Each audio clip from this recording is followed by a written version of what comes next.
The scrapyard was not meant for life. It was a cold place, where broken machines, failed prototypes, and discarded experiments floated in zero-gravity orbit around a forgotten moon. Dock 17 was worse. No lights. No security. No visitors. A place even janitor bots avoided. Most didn't know it existed. The few that did knew better than to ask. The airlock hissed open with a reluctant grind, and the stale, recycled air stank of ozone, rust, and something else, organic. Human mechanic Mitch stepped in, guided only by the dull blue glow of his wrist lamp. He wasn't supposed to be here, not officially. But an unusual blip in the salvage logs pulled his attention. Something alive. Something locked. Something crying. He wasn't a soldier or a scientist. Just a fixer. Someone who kept things running in the background while aliens played Empire. But he had an instinct for anomalies. And something about that blip bothered him. There was a silence around it, like the system didn't just forget, it wanted to forget. He followed the trail to a crate. Massive. Biosealed. Ancient, judging by the manufacturer code, over 80 years old, human time. Scratches on its hull, long and deep, like something inside had tried to claw its way out. The access panel had 3 languages on it, none of them human. The final lock required a retinal scan. Not his. He bypassed it. Just a few wires and patience. The moment the seal broke, the atmosphere hissed out, and the smell hit him like a fist: acid, blood, and rot. He expected a weapon. A mutagen. Maybe a trap. But instead, he found a body. Small. Curled into itself. Breathing barely. Translucent white scales shimmered under the grime, stretched tight over bone. Not reptilian. Not mammalian. Something else. Something ancient. Millions of barnacle-like parasites coated its back, legs, even around its eye sockets. Some pulsed with fluid. Others twitched like tiny mouths. The creature didn't move. Didn't cry. But one eye opened, milky white, unfocused, and stared at him. He couldn't move. For a full minute, he just stood there, staring into that gaze. Then the eye blinked slowly, as if asking him something no translator could decode. He stepped forward, slowly, carefully. He scanned the creature. Not tagged. No records. That shouldn't have been possible. A small screen on the inside of the crate flickered on, a log, automatically triggered. It showed a group of alien scientists in sterile suits. Subject D0X7A, genetic anomaly. Failed asset. Subpar fire gland development. Cognitive delays. Infestation detected. Order terminate. Reconsidered, another voice said. Too costly to clean. Dump it with the waste. Earthling sector won't notice. Let nature fix the mistake. Mitch's jaw tightened. The screen flickered out. The creature made a small sound, half gasp, half whimper, and its tail thumped weakly against the crate floor. There was no fire in it. No threat. Just fear. Cold, silent, complete fear. He bent down and extended a hand. The creature flinched but didn't run. It couldn't. Its legs were too swollen from the parasites. The barnacles had fused into its joints. Mitch reached into his toolkit, pulled out a cloth, and wiped the crusted blood around the creature's mouth. "You're not a mistake," he muttered. His voice was rough from breathing too much dry air. "You're breathing. That's enough for me." He didn't ask why no one had tried to help it. He knew the answer. The galaxy had rules: efficiency, cost, purpose. Life had value only if it produced results. Mitch had seen enough. Too many times, creatures like this ended up in plasma incinerators or worse, vivisection labs. He'd kept his head down. Kept fixing things. Until now. He lifted the creature gently. It was heavier than it looked. Muscles seized and twitched beneath its infected skin. One barnacle cracked open as he moved it, oozing green fluid that hissed on contact with his glove. He didn't flinch. Back at his repair pod, he cleared a space on the diagnostic table. Tools, wires, and broken circuit boards clattered to the floor. He laid the creature down and connected basic vitals. Heart rate erratic. Temperature low. Cellular decay advanced. He swore under his breath. Whatever these parasites were, they weren't just feeding, they were changing it. Feeding on more than flesh. On identity. He worked for hours without pause, removing one barnacle at a time. Most were embedded too deep. Every removal caused pain, and the creature convulsed, shrieking through clenched jaws. But it didn't fight him. It just stared, watched, and endured. The white eye grew clearer as hours passed. He didn't talk much. But eventually he said, "You're going to need a name." He paused, looking at the faint glow under its skin, where the scales shimmered like light through mist. "Halo. That work for you?" The creature blinked. Mitch smiled just a little. Night cycles came and went.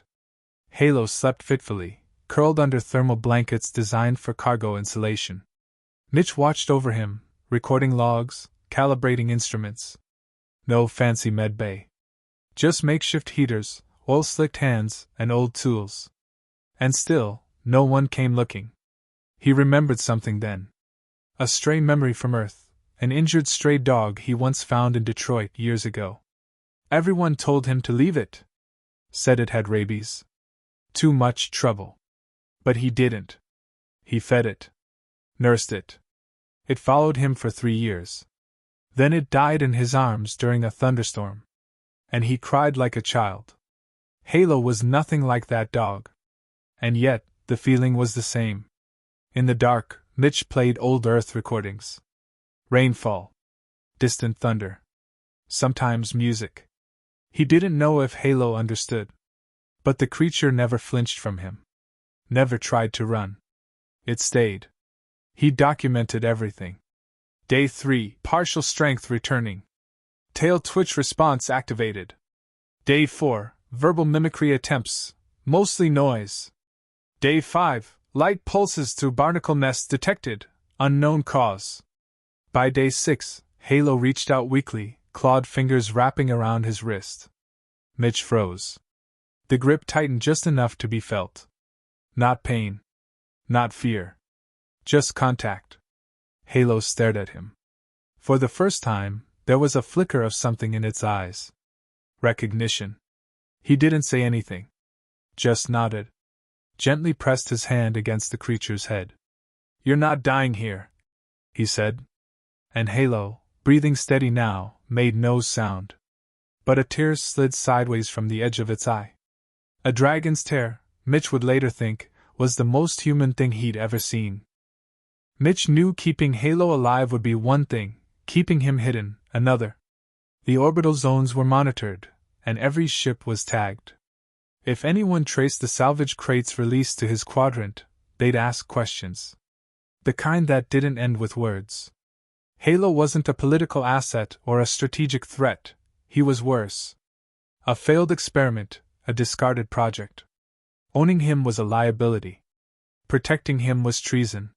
He repurposed his workshop's shielding grid, rerouting power from auxiliary modules to mask the life signature. The space grew colder, darker, but Halo's breathing stabilized. Every action had a cost. Mitch didn't care. The barnacles still pulsed with sick rhythm, but the more he flushed Halo's system, the less aggressive they became.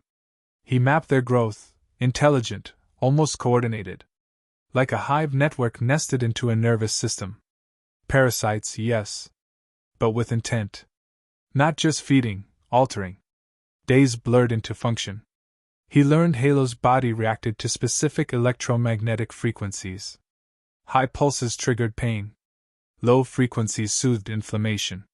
Mitch engineered a crude oscillator to bathe the creature in stabilizing waves. His hands were cracked from coolant burns. He forgot to eat sometimes. But Halo would rise a little more each day, eyes growing clearer, breaths deeper. No sounds, no words, just watching. Always watching. Mitch kept a log for himself.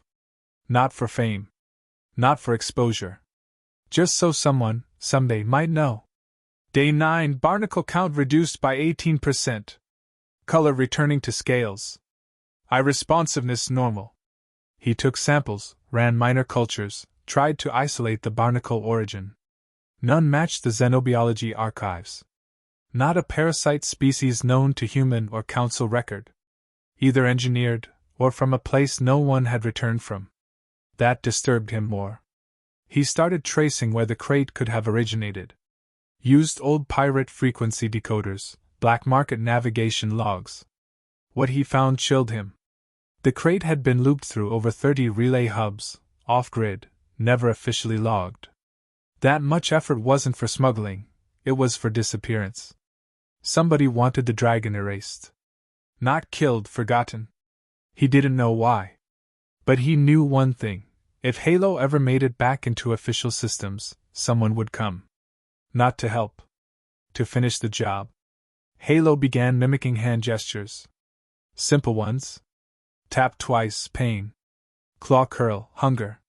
Tail tap, comfort. Mitch adapted. Developed small routines. Fed him through protein mesh, injected hydration gel through a pressure feed, changed thermal pads twice a day. Halo never complained. Never lashed out. The strength returned, but not aggression. The opposite, restraint. Mitch expected wildness, desperation, maybe anger.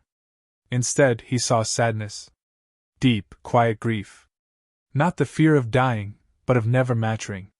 One morning, Mitch awoke to a sound, not an alarm, but a hum. Soft, like a whisper through wires. Halo was hovering. Just a few inches off the med surface. Eyes closed. The barnacles, those that remained, pulsed in unison, then stopped. Not dormant. Dead. Each one cracked like a shell, dropped off his body, leaving behind a glowing film. Mitch stepped forward slowly, scanning the energy. Not decaying. Transmuted? Whatever the parasites were, Halo had survived them. Maybe absorbed them. His body emitted a low-grade frequency now, barely perceptible, but constant. His scales shimmered with patterns Mitch didn't understand. Runes, maybe? Or just natural evolution? Mitch didn't know. But he knew the creature wasn't sick anymore. It was changing. Halo opened his eyes, and for the first time, sound emerged. Not speech. Not a growl. Just a tone, clear, pure, resonating through the tools and consoles like a pulse. Mitch felt it in his chest.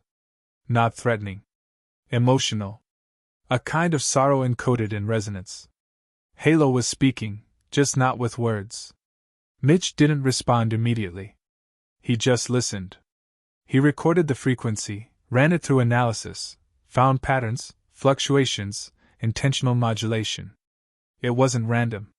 It was memory. And pain.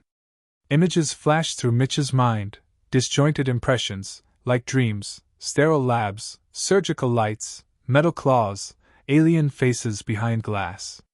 Cold laughter. Silence. Then the crate. Isolation. Darkness.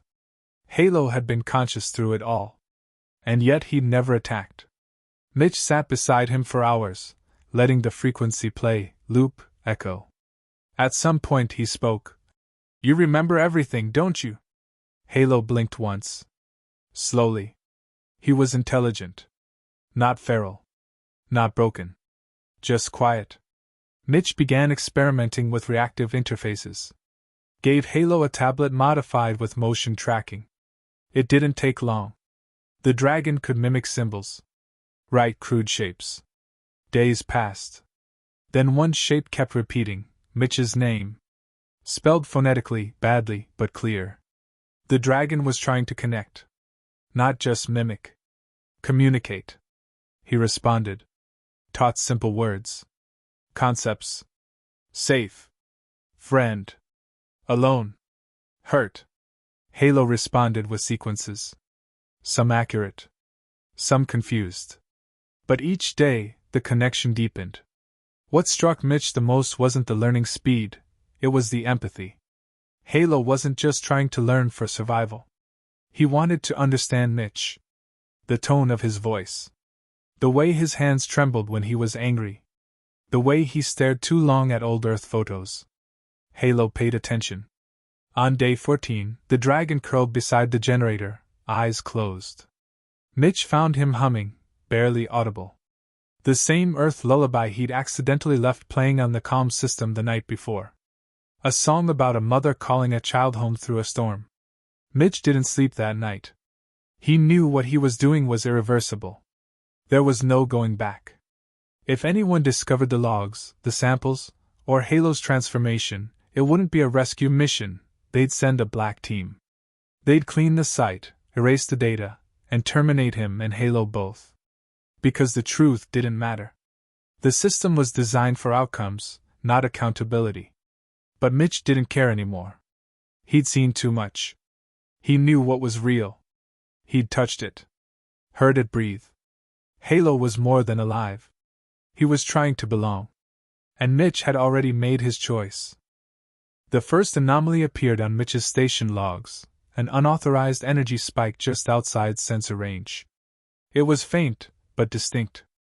A long-range scan showed nothing, no ships, no transmissions, just the residue of a cloaked pulse. Mitch knew what it meant. Someone was looking. Not nearby yet, but closing in. It wasn't a distress signal or random fluctuation. It was a scan, one wrapped in quantum shielding and routed through wormhole reflection. Elite military-grade tracking. Someone had traced the crate's last position, and now they were narrowing their search. Mitch adjusted his station scrubbers to scatter his heat signature. He rerouted communication bursts through abandoned satellites. Halo understood without words. He stayed hidden, silent, only moving when Mitch gave the signal. The dragon had grown, not just physically, but mentally. He understood strategy, caution. Mitch had run stress simulations. Halo reacted faster than most synthetic intelligences. No wasted movement. Precise awareness. There was no denying it anymore. He wasn't just recovering. He was evolving. The barnacle remains, once dormant, had crystallized.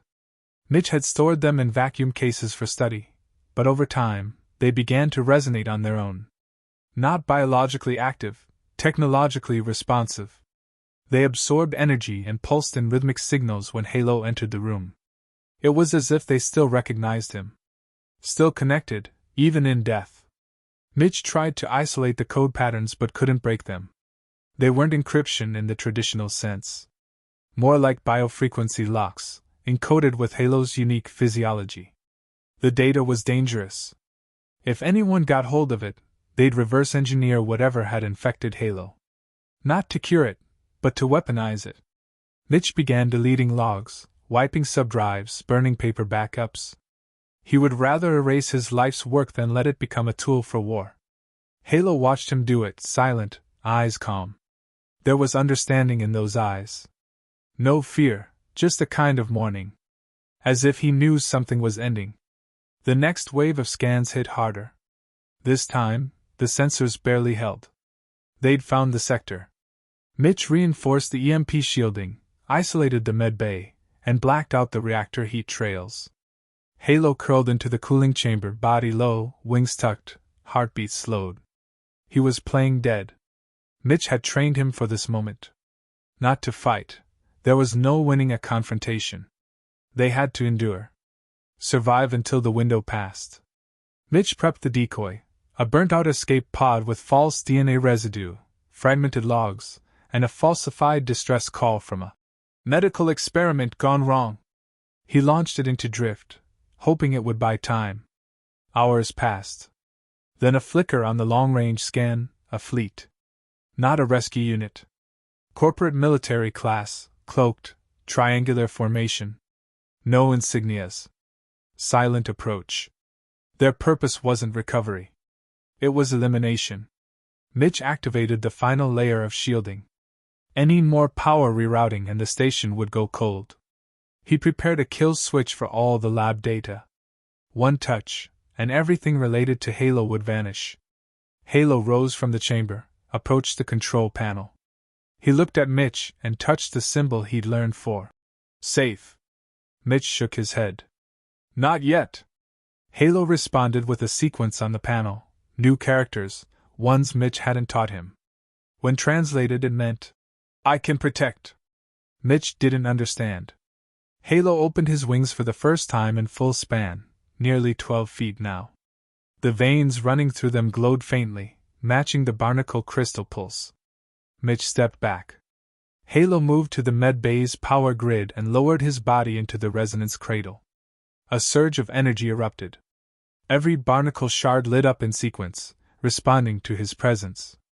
Mitch's monitors flashed red, warning of system overload, but the circuits didn't fry. Instead, the grid stabilized. Halo had synced with the station's systems, voluntarily. He wasn't just reacting to the barnacles anymore. He was using them. Controlling them. Mitch reran the data. Halo's pulse patterns now aligned with the cloaking protocols. He was modifying their frequency field, masking their location better than any tech Mitch had ever seen. Halo had become the camouflage. A living encryption node, generating noise, scrambling incoming scans, making the station appear as space debris. The fleet hovered for 2 days. Then it moved on. Mitch didn't speak for a while. He stared at Halo, now curled back near the heat coils, eyes barely open. The effort had cost him something. He looked thinner. Worn. But not defeated. Just drained. Mitch brought him nutrient solution, but Halo pushed it away gently and instead tapped a signal. Tomorrow. The meaning was clear. Rest now. Prepare later. Mitch checked the signal logs. The fleet hadn't just passed by, they'd left behind a subsonic marker. A relay beacon.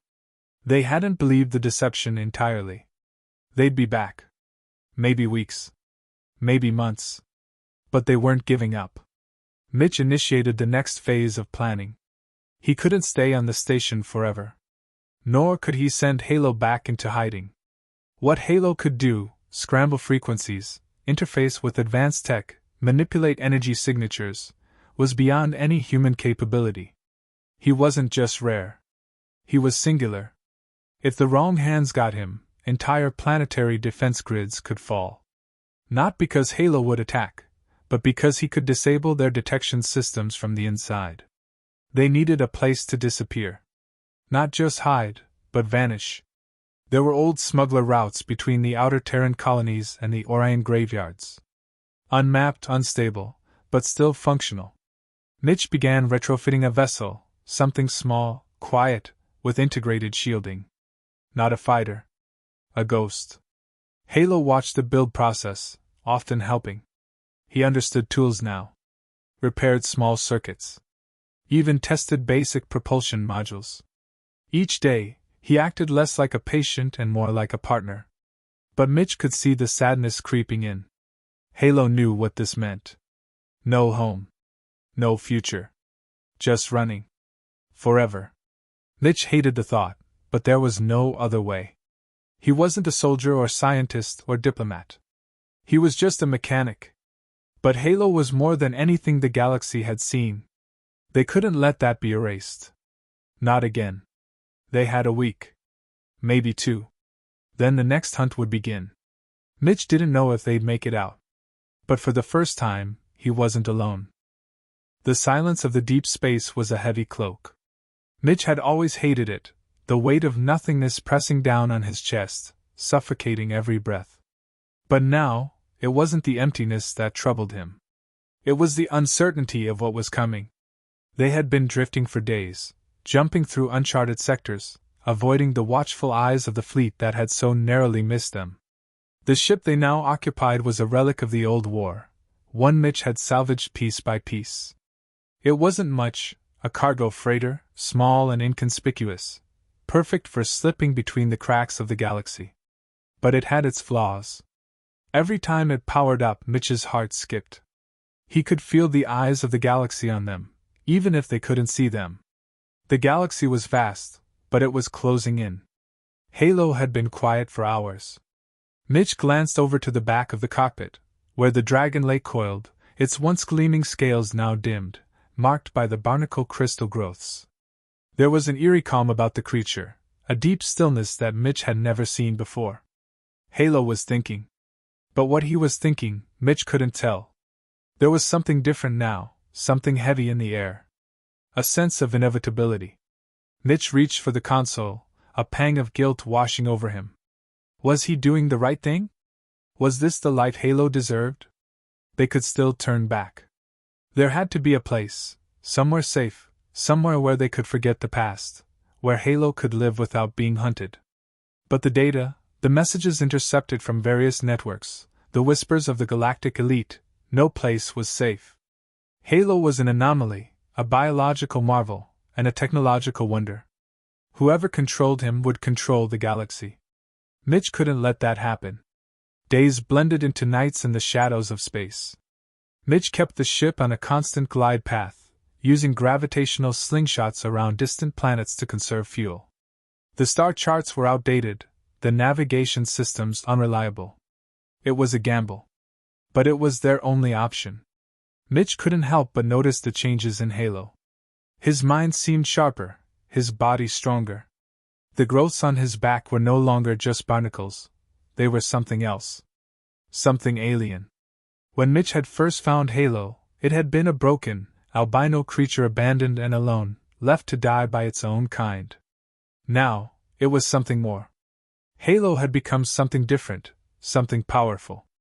But it wasn't just his body that had changed. It was his mind.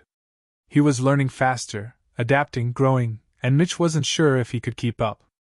Halo's abilities were expanding beyond what Mitch had ever imagined. The Barnacles, once dead, now pulsed with an energy Mitch could neither understand nor control. Halo had started interacting with the ship's systems on his own, bypassing their security protocols, manipulating the energy flows, and even altering the frequency emissions. Mitch had assumed it was a defense mechanism, something innate, but now he wondered if it was something deeper. Had the dragon's DNA fused with the alien technology in his body? Was he now more machine than organic? There were moments when Mitch feared what Halo had become. The dragon was no longer just an ally. He was something else, something larger than life, something that had begun to transcend the very limits of its origin. It made Mitch uneasy, unsure if he had the right to continue pushing him forward into this unknown path. On the fourth day, they encountered a field of debris.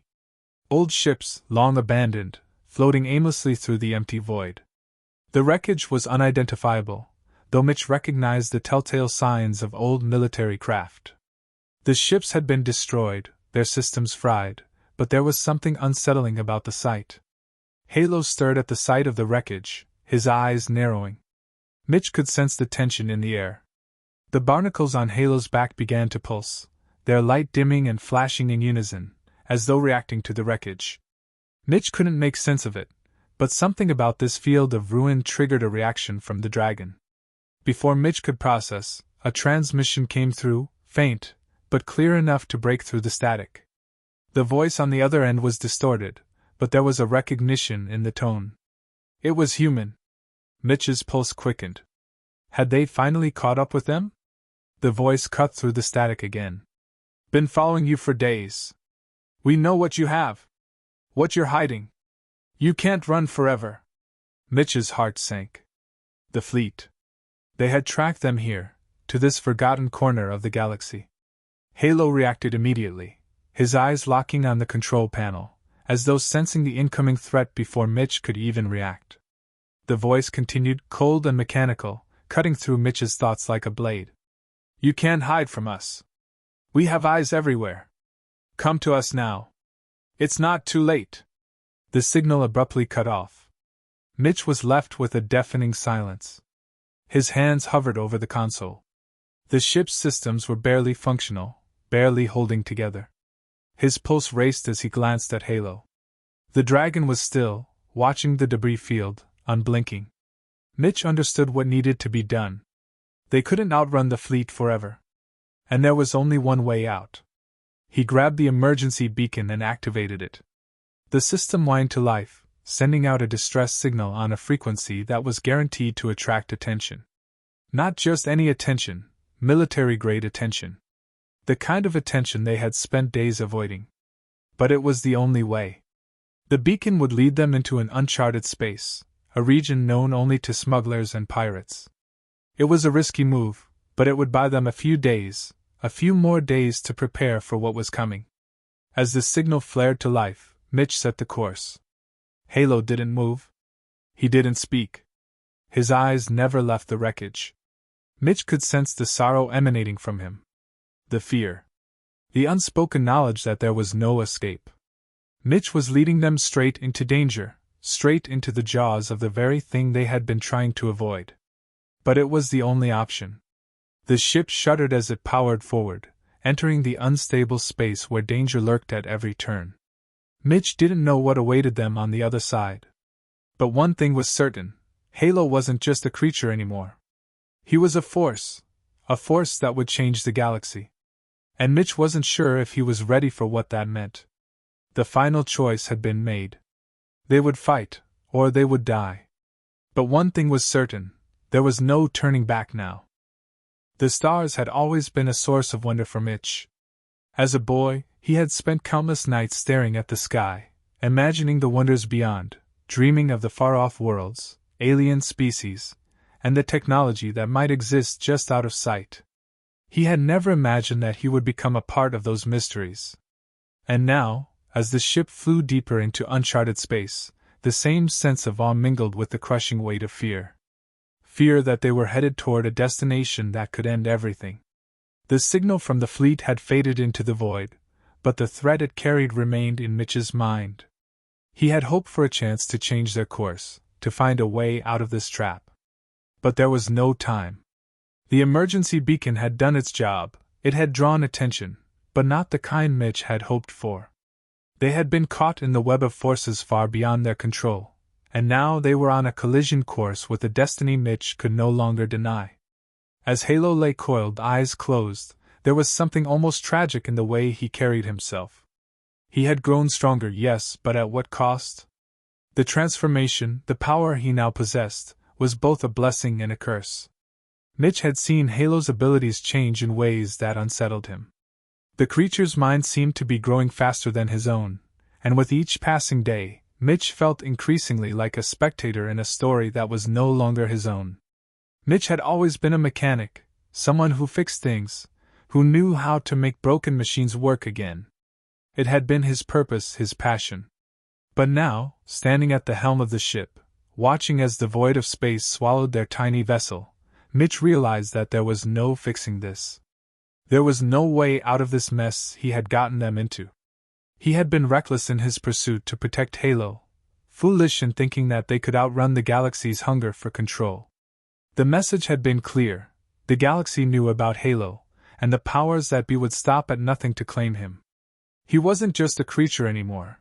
He was a symbol of something bigger, a potential that could tip the scales in the ongoing war between empires. Mitch had always thought he was just helping a lost, abandoned creature, but now, he saw the full picture. Halo was the key to something far more dangerous than he had realized. It was clear now that Halo had begun to understand the stakes. It was in the way he moved, the way he responded to Mitch's voice. He was no longer just a wild animal.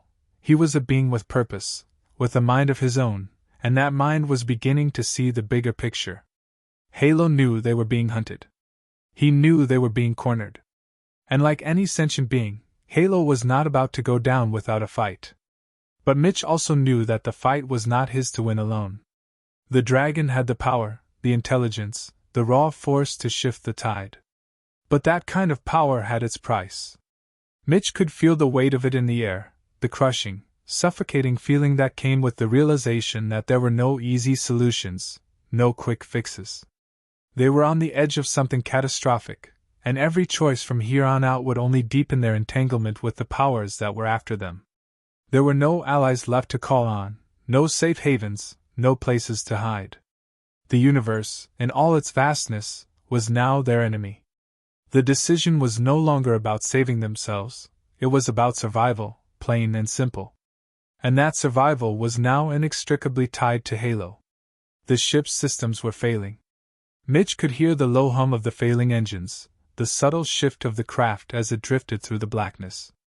The glow of the star charts flickered erratically. He had pushed the ship too far, too fast. But it wasn't just the physical systems that were breaking down. something inside Mitch was beginning to crumble as well. He couldn't shake the sense that they were being drawn into a trap, one that he had unknowingly set in motion. As the days wore on, the tension between Mitch and Halo deepened. There was a rift between them now, a gulf that Mitch couldn't quite bridge. He had always been Halo's protector, his caretaker. But now, Mitch wondered if Halo was beyond his ability to protect. The dragon's growing power, his increasing intelligence, was something that Mitch could no longer comprehend fully. Halo was not just a creature anymore. He was a force, one that Mitch could no longer control.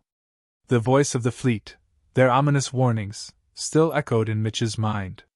There was no longer any pretending that they were just a pair of strays on the run. They were part of something much larger than themselves. Halo's existence, his very being, was a threat to the established order of the galaxy. And that threat had a name: power. The fleets, the governments, the empires, they would stop at nothing to possess Halo, to wield his power, to use him as a weapon. Mitch knew that deep down. The galaxy wasn't interested in compassion, in mercy. It was interested in control. And Mitch was a fool if he thought they could escape that reality. He glanced at Halo once more, who had begun to stir, his body shifting uneasily in the confines of the ship. The barnacle crystals pulsed with an eerie, faint light. Mitch saw the change in Halo's eyes. There was no fear, no hesitation. Just an unyielding, cold determination. It was as if Halo had already accepted the truth of their situation. The moment of reckoning had arrived.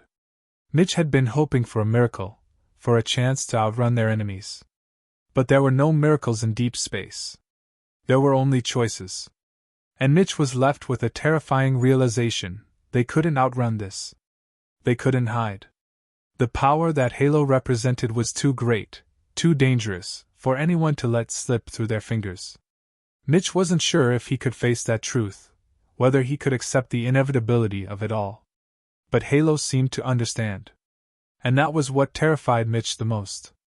The dragon had always been his responsibility, his to protect, but now, it was Mitch who needed saving. The stars outside the ship were no longer beautiful to Mitch. They were just distant lights, cold and indifferent. The vastness of space no longer held any wonder, only the terrifying truth of what lay ahead. The universe was a place of ruthless power struggles, and in the end, no one was safe. No one, except those who held the greatest power of all. And Halo, for all his innocence at one point, had become that power. And Mitch was trapped in the orbit of it.